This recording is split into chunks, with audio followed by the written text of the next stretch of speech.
The first thing you notice in fresh snow is how honest it is. Every step is recorded. Every mistake leaves proof. So when I looked back and saw footprints that weren't mine, I knew something was wrong. Before we begin, tell me where you're watching from and what time it is right now. I live in a quiet suburban area in southern Quebec. The kind of place where neighbors recognize each other's cars and nothing ever really happens. My house backs up against a forest that stretches for miles, thick with old trees and narrow walking trails. In winter, those trails turn peaceful and empty, especially after a fresh snowfall. That's why I liked them. I'm hard of hearing, not completely deaf, but enough that silence feels safer than noise. I've learned to read environments, visually movement, patterns, anything out of place. Most days, that's enough. That afternoon, I decided to take my dog, Monty, for a walk. He's a Rottweiler Husky mix, strong, energetic, and usually fearless. It had snowed overnight, leaving the forest covered in a clean white layer. When we reached the trail entrance, there were only a few old boot prints near the start signs that others had come through earlier in the day. Beyond that, the paths looked untouched. After about 30 minutes, we reached a fork. One path showed signs of use. The other was perfectly clean.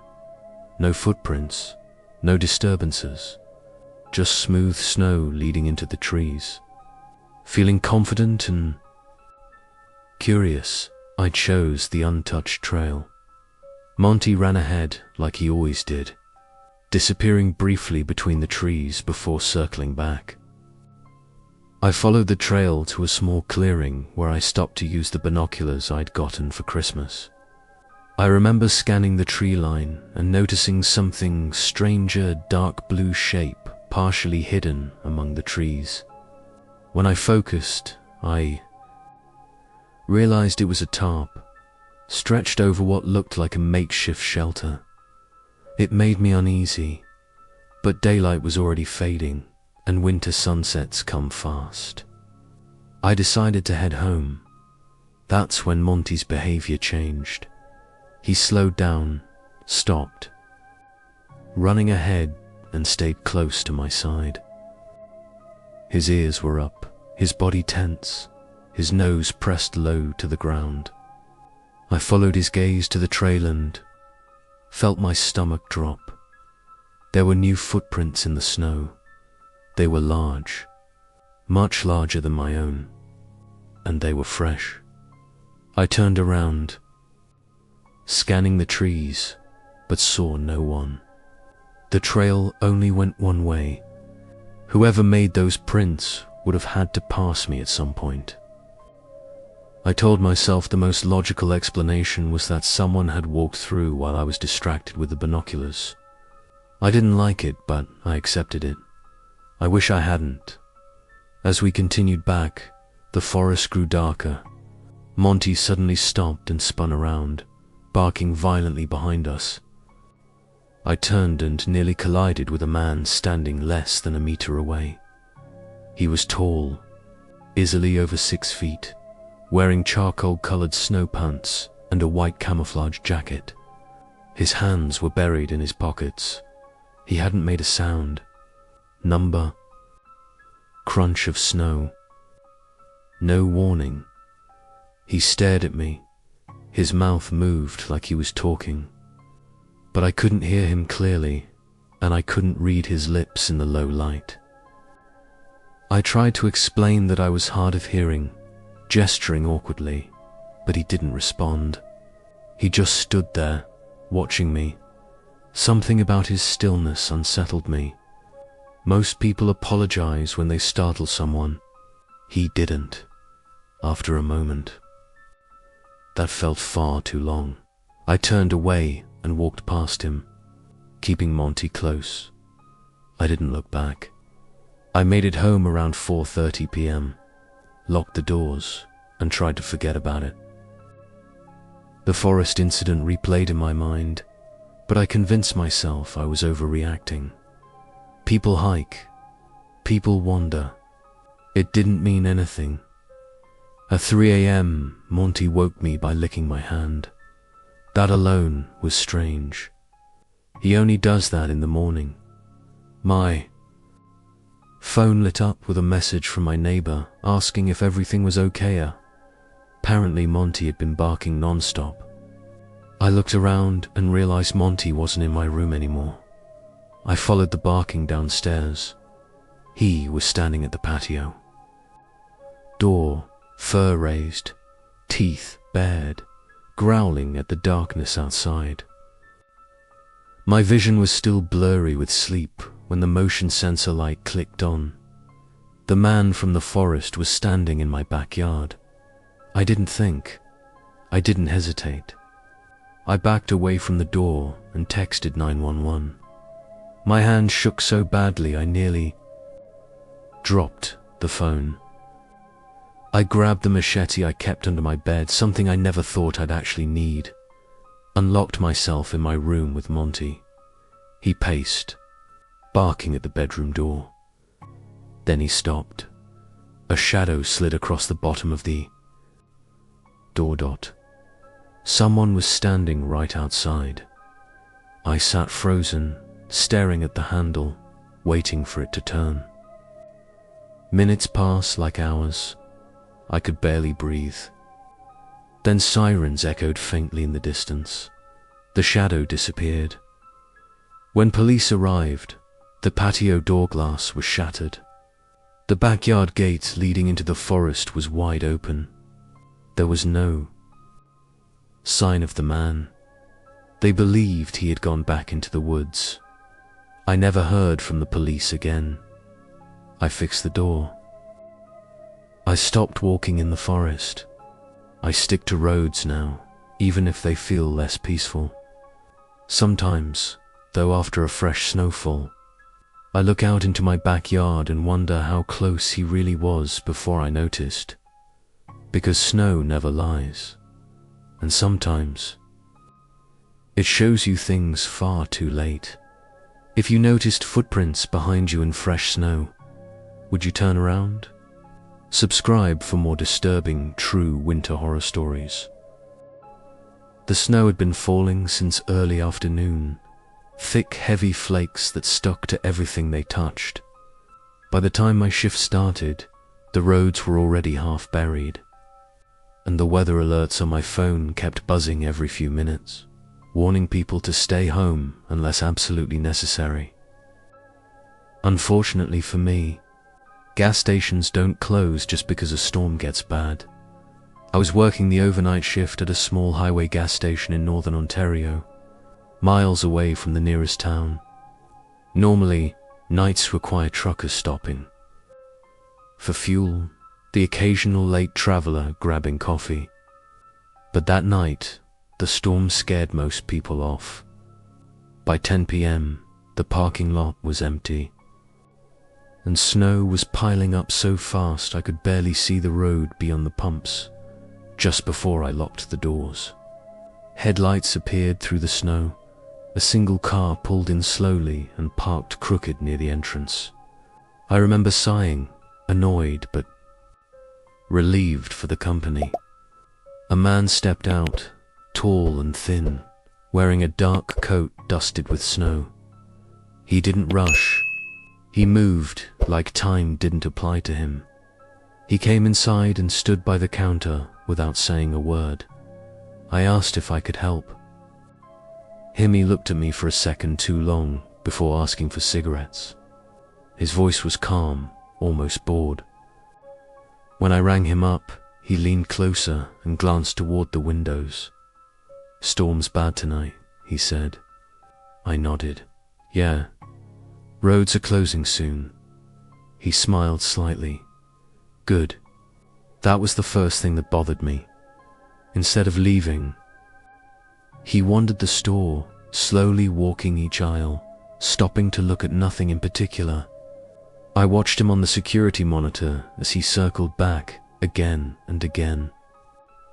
Every time he passed the windows, he looked outside, as if checking whether anyone else was coming. After 15 minutes, I told him I was closing early because of the weather. He didn't argue. He didn't apologize. He just stood there, staring. At the counter, "You'll be alone tonight," he said. I froze. "I always am," I replied, forcing a laugh. He shook his head slightly. "Not like this." I told him again that he needed to leave. Slowly, he walked toward the door, stopped with his hand on the handle, and turned back. "Don't open the door again," he said. "No matter who you see." Then he stepped outside and disappeared into the snow. I locked the doors immediately, heart racing. I watched the security monitor, waiting to see him return to his car. But the parking lot was empty. No headlights. No tire tracks leading away, only the tracks he'd made walking from the door, stopping abruptly a few feet into the lot. As the storm worsened, the power flickered once, then steadied. Around midnight, someone knocked on the glass. I jumped, my pulse pounding in my ears. Through the swirling snow, I saw a shape standing just outside the door. The same man. He didn't knock again. He just stood there, smiling faintly, snow collecting on his shoulders. I remembered his words and backed away from the counter. The knocking stopped. I didn't see him leave. When the police finally arrived after the storm passed, they found no footprints near the entrance, only one set leading toward the road, ending. Suddenly in the middle of the lot, they told me it was probably the weather covering the tracks. I quit that job the next morning. Even now, whenever a storm hits, I think about what he said, Nan. I still don't open my door once the snow gets bad. If someone warned you not to open the door, would you listen? Subscribe for more disturbing, true winter horror stories. It was already past midnight when we left my parents' house. Snow had been falling all evening, the slow, heavy kind that doesn't look dangerous until it's everywhere. By the time we pulled onto the highway, the road was quiet in a way that felt wrong. No headlights, no taillights, just endless white swallowing the asphalt. I remember thinking how strange it was that we were the only ones out there. I was driving slower than usual, gripping the steering wheel harder than I needed. 2. The heaters struggled against the cold, fogging the edges of the windshield. My friend sat beside me, scrolling through her phone, half asleep. The radio crackled in and out, mostly static. We were maybe 20 minutes from town when the road curved sharply to the right. That's where the car lost control. 1 second we were moving forward.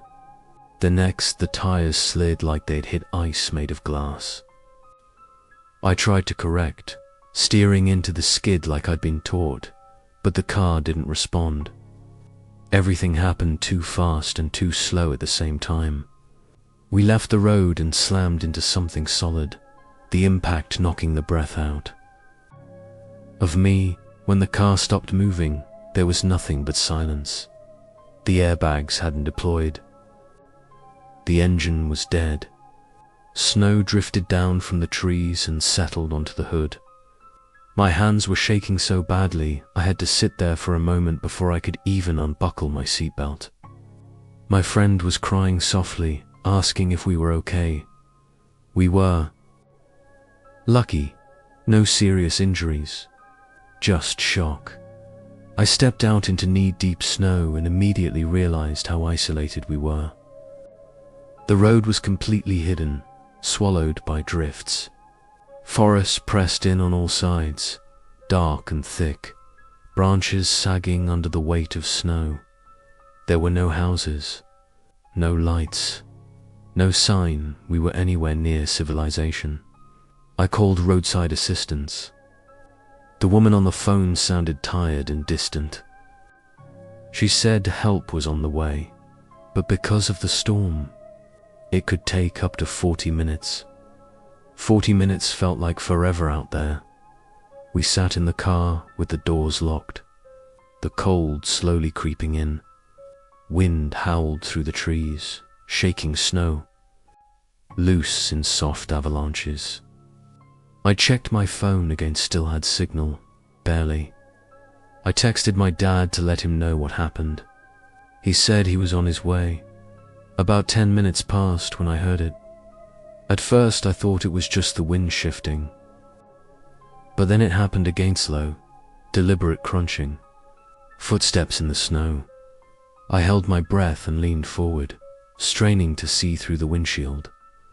The snowstorm blurred everything beyond a few feet, but I was certain the sound was getting closer.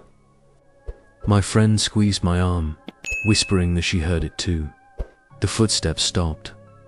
I waited, heart pounding, then cracked the driver's door open slightly. The cold rushed in instantly. I stepped out and looked around, scanning the darkness. With my phone's flashlight, the beam caught drifting snow, tree trunks, nothing else. "Hello?" I called out, my voice sounding thin and stupid in the open air. No response. I stood there for a few seconds, feeling exposed, then got back into the car and locked the doors. My chest felt tight. I couldn't shake the feeling that someone had been watching us from just beyond the reach of the light. A minute later, something hit the passenger side window. Not hard enough to break it, but hard enough to make us both scream. I looked over, but the window was completely covered in snow. I couldn't see anything outside. Another sound followed, a dragging noise, like something being pulled across the ground. Against my better judgment, I grabbed the flashlight and stepped out again. That's when I saw the footprints. They circled the car slowly, deliberately, pressing deep into the snow. Whoever made them had walked around us at least once. The prints then led away from the passenger side toward the woods. My stomach turned when I noticed the dark spots in the snow. Blood.I. Don't know why I followed them. Fear makes you do strange things. I told myself maybe someone was hurt and needed help. I held my phone out in front of me, the flashlight beam shaking as I moved toward the trees. The blood grew heavier the farther I went. The footprints were large, uneven, leading deeper into the forest. About 10 feet past the tree line, my light caught something dark lying in the snow. It was a deer, or what was left of one. Its body was torn open, ribs exposed, snow around it stained deep red. The head was gone, cleanly removed. I froze, my mind refusing to process what I was seeing. No animal attack I'd ever heard of looked like that. I backed away slowly, every instinct screaming at me to run. When I reached the car, I opened the driver's door and nearly vomited. Sitting in the driver's seat was the deer's head.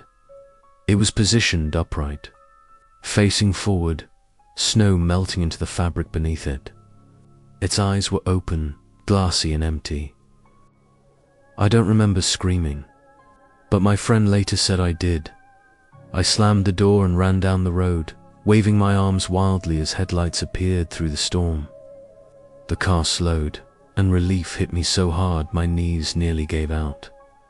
It was my dad. We went back together. The footprints were still there, the bloodstains too, but the deer's head was gone. The body in the woods was gone, as well lonely drag marks remained, leading deeper into the trees.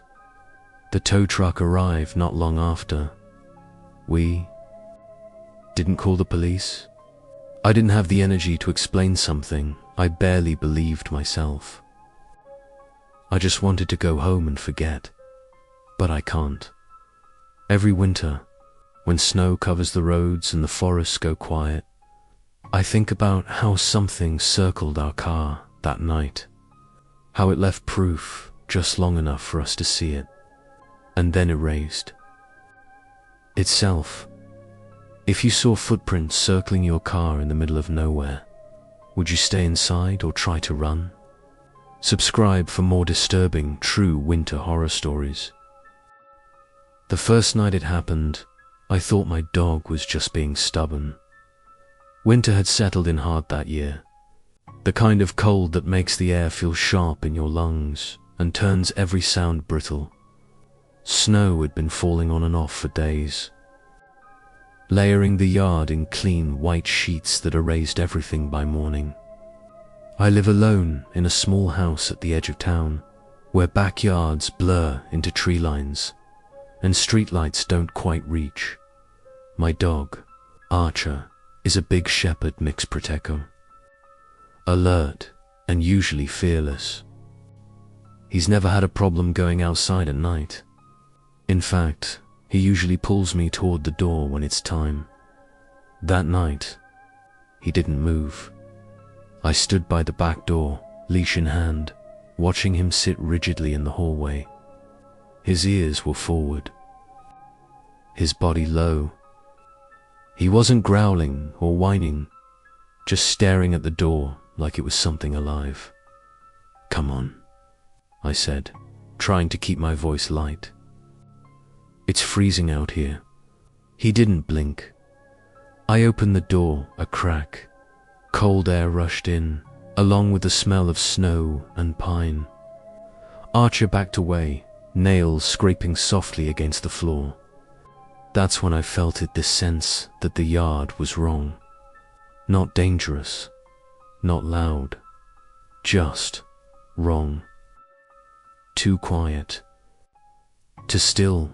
I closed the door and locked it, deciding he could wait until morning. The next day, I found the first marks. Fresh snow covered the yard, smooth and untouched text set for a wide, shallow disturbance near the tree line. It looked like something had been dragged or pressed down repeatedly, flattening the snow into an uneven patch. No clear footprints. No tracks leading in or out. Just a mess, as if someone had paced back and forth without ever stepping away. I told myself it was deer, or wind, or melting snow shifting overnight. That evening, Archer refused again. This time, when I opened the door, he growled. Low, deep. The kind of sound I'd only ever heard once before, when a stranger tried to open my car door years ago. I shut the door immediately, my heart beating faster than it should have. I checked the yard through the kitchen window. Nothing, just snow, trees, darkness. Around 2 a.m., Archer started pacing. He moved from the bedroom to the hallway, then back. Again, stopping every few minutes to stare at the back door. I tried to ignore it, telling myself I was tired, that anxiety does strange things in winter. But when he let out a sharp bark and rushed the door, I sat up in bed. The motion light outside clicked on. I froze. Nothing stood there. No person. No animal. But the snow beneath the light was disturbed, again flattened, uneven, closer to the house this time. I leaned closer to the glass, scanning for tracks.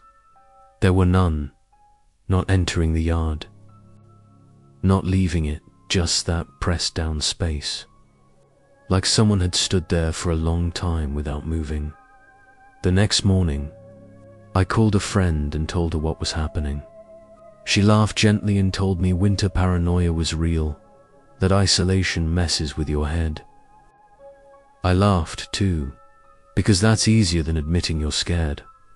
That night, the power went out. The house fell into sudden darkness, the heater cutting off with a hollow click. Archer bolted upright, barking toward the back of the house. I grabbed my phone and turned on the flashlight, the beam cutting through the living room. That's when I heard it, a sound against the siding, not a knock, more like pressure. Slow, deliberate. I stood still, listening, every sense sharpened. The sound came again, something pressing and sliding along the exterior wall. Archer barked harder, positioning himself between me and the door, teeth bared. I wanted to look outside. I didn't want to look outside. I forced myself toward the window, keeping the light low. Snow drifted lazily through the air, glowing faintly in the flashlight beam. The disturbed patch was right up against the house now, and above it, on the siding, I saw marks, HANDPRINTS. They were pressed into the frost that had formed on the wall. Long fingers splayed wide, too high to belong to a child. The palms were flat, as if someone had leaned their weight against the house. I stumbled back, my stomach dropping. Archer let out a sound I'd never heard before, midst of a whine and a growl, and backed away, tail tucked tight. The pressure sound stopped. I didn't sleep that night. By morning, the power was back. The handprints were gone. The snow looked normal again, untouched, except for my own boot prints when I stepped outside. I installed cameras the next day.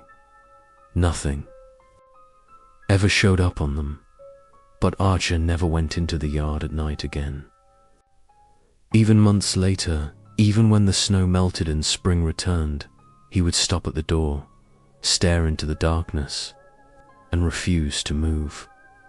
Sometimes, when winter comes back and the yard is covered in fresh snow, I see that flattened patch again. Near the trees, no tracks, no explanation, just proof that something stands there long enough to wait. If your dog was afraid of something you couldn't see, would you trust your instincts or ignore them? Subscribe for more disturbing, true winter horror stories. I've lived in the same town my entire life, which means I know every street, every alley, every shortcut people swear saves time. In winter, those shortcuts become tempting. You want to get out of the cold as fast as possible, especially when the snow is falling hard and the wind cuts straight through your coat. That's how I ended up cutting through the old rail trail behind the industrial park. It was just after 9 p.m. The temperature had dropped fast, and snow was coming down, in thick, lazy flakes that swallowed sound. My phone battery was low, and I figured the trail would shave at least 10 minutes off my walk home. I'd taken it before during the day, never at night. The entrance was barely visible, half buried in snow. The trail itself was a narrow stretch. Between trees, the old tracks long removed, but the ground still unnaturally flat, like the earth remembered what used to be there. Streetlights disappeared almost immediately, replaced by darkness that felt heavier with every step. At first, everything seemed normal. My boots crunched softly, the sound muffled by fresh snow. My breath fogged the air in front of me. I kept my hands buried in my pockets, shoulders hunched, eyes focused on the faint outline of the path. About 5 minutes in, I noticed something strange. There were footprints ahead of me, not unusual on its own. Other people used the trail sometimes, but these prints were deep, uneven, like whoever made them was struggling. The steps weren't consistent.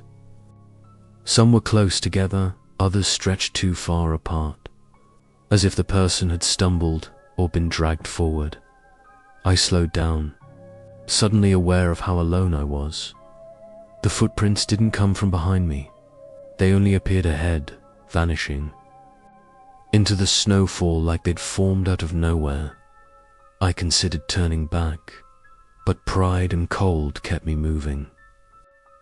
I told myself I was overthinking things, that snow distorts tracks, that winter plays tricks on the eyes. Then I heard breathing, not my own. It was slow and wet, like air being pulled through something heavy. I stopped walking. The sound stopped. 2.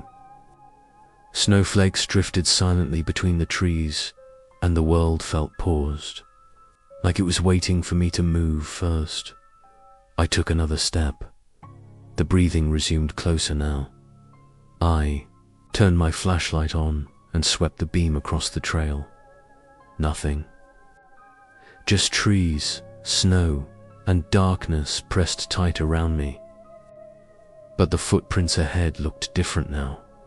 Deeper, messier, as if something heavy had shifted its weight there.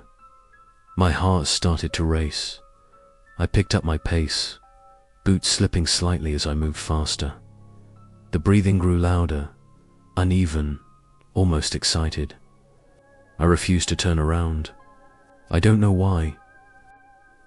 Maybe some instinct told me that if I acknowledged whatever was behind me, something would happen that couldn't be undone. That's when I realized something worse. There were new footprints appearing behind me. They weren't following my steps. Exactly, they were wider, deeper, and they sank into the snow at odd angles, like the legs that made them didn't bend quite right. I broke into a run. Snow sprayed up around my boots, my lungs burning as cold air tore into them. The trail felt endless now, stretching longer than it ever had before. My flashlight bounced wildly, shadows leaping between the trees. The breathing was right behind me. I could hear it clearly now, accompanied by a soft dragging sound like something being pulled through the snow. I dared a glance over my shoulder, immediately wished I hadn't. Something tall was moving through the darkness. It wasn't fully visible, more like a shape where light refused to settle. Its outline flickered, bending and straightening as it moved, and its legs didn't lift properly. They dragged, carving deep furrows in the snow as it advanced with disturbing speed. I screamed and ran harder. The trail finally opened up near the road, the orange glow of a distant streetlight cutting through the snowstorm like a promise.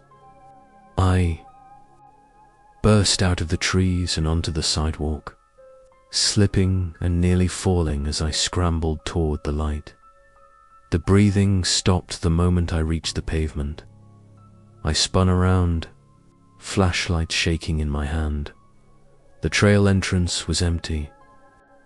Snow fell undisturbed, already beginning to erase the chaos of my footprints. But just inside the tree line, barely visible, the snow was pressed flat in a wide oval shape as if something had stood there, watching me leave. I didn't take shortcuts. After that, weeks later, I passed the trail entrance during the day and noticed a sign had been posted. Trail closed until further notice. No explanation. No date. But sometimes, when winter comes back and the snow falls heavy and quiet, I swear I can hear breathing drifting out of the tree, slow, wet, patient, waiting for someone else to save 10 minutes. Would you keep running?